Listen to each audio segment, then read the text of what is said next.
Her fingers curled around a glass of wine, a drink she had no claim to, but she held it like it was a trophy, a symbol of her newfound freedom. "I never loved you," she said, voice steady, the words carrying a weight I hadn't expected. "Now that I'm rich, I don't need you anymore." The casual way she spoke, like ordering dessert after a funeral, chilled me. Just 2 weeks earlier, her uncle had died, heart attack, closed casket. I'd been there, carrying her purse at the service, playing the role of the supportive husband. But now, in the aftermath, she was trying to erase me from her life as easily as someone erases a typo in a story they no longer wish to tell. The inheritance, $10 million, was her ticket to the life she'd always dreamed of, only now it didn't include me. I watched her, her words cutting through the space between us like a blade, then glanced at the house we had built together, the home we had shared. She didn't know that I'd secretly bought it in my name the year before, paid off the mortgage with my bonus, refinanced it quietly with the help of an old college friend at the bank. I smiled, holding back the surge of anger that threatened to break free. "Okay," I said. She thought it was surrender, but she couldn't have been more wrong. We had met in college. She with her sharp ambition and fierce eyes, me with a simple belief that love was enough. We started with nothing, ramen noodles for dinner, bills scattered between us, one dream shared, to build, to grow, to win. She studied finance, and I wrote code. First, a tiny one-bedroom apartment with peeling paint, then a townhome, and finally, this house. 3 bedrooms, 2 baths, hardwood floors I had laid myself.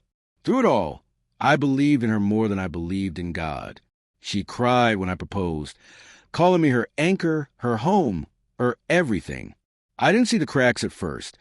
The late-night phone calls she'd taken to the garage, the new perfume she wore, the locked screens on her phone.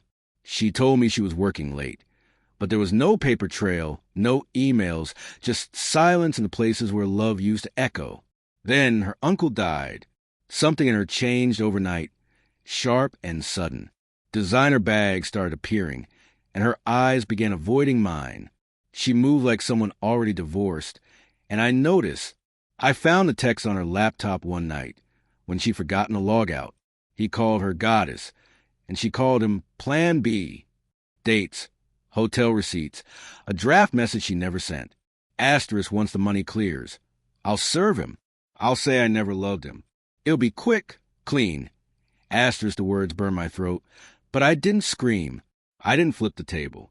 I just watched her that night as she laughed at dinner, a laugh that had no trace of guilt in it, no sign of the things she had broken. I swallowed the bitterness and smiled, letting her think I was still blind to the truth. Revenge, I had learned, was an art, and like all great art, it required patience. I started by making sure the house was airtight. Mine on paper, mine in the law. I had refinanced it last year, just in case, with plans to start a business. She signed the forms without reading them, trusting me, as she always had. Then I paid a visit to her uncle's attorney. I'd heard rumors about a clause in the will, and I wanted to thank the man for all his work with her family over a drink. One slip of the tongue, and I had the information I needed. The inheritance had a clause. It could not be used to dissolve the marriage for financial gain within a year of acquisition. She didn't know. She had never read the will. All she saw were $signs. I copied the clause, saved it, and began my plan. Next, I tracked down her lover, a spoiled trust fund kid with a DUI on his record and a condo downtown. I hired a private investigator. Pictures, videos, a timeline. Everything lined up perfectly. I waited 2 weeks, letting her live in her delusion, watching as she started moving her things out of the house. She even said I could keep the TV, a gesture of goodwill. I leaked the evidence to her best friend, to her parents, and most importantly, to her lawyer. Suddenly, her clean divorce was a mess. Her lawyer dropped her. Her parents stopped answering her calls. Her world, so carefully constructed, began to crumble. I called her then, asking her to meet me at home. She arrived smug, expecting to find me beaten, ready to surrender. But I wasn't done. I handed her an envelope. Inside, there were pictures of her betrayal, and the clause from the will, along with notarized document revoking her access to the house. I looked her in the eyes and said, "You breached the will." Her face faltered, the smugness slipping. "If you divorce me now, the $10 million goes to charity. You get nothing." She sneered. "You're bluffing." I shook my head. "No," I said, stepping closer. "But you can stay married. Pretend. Smile for the family. Wait 1 year. Keep the money. And if I don't," I leaned in, letting the words linger between us, "you lose it all.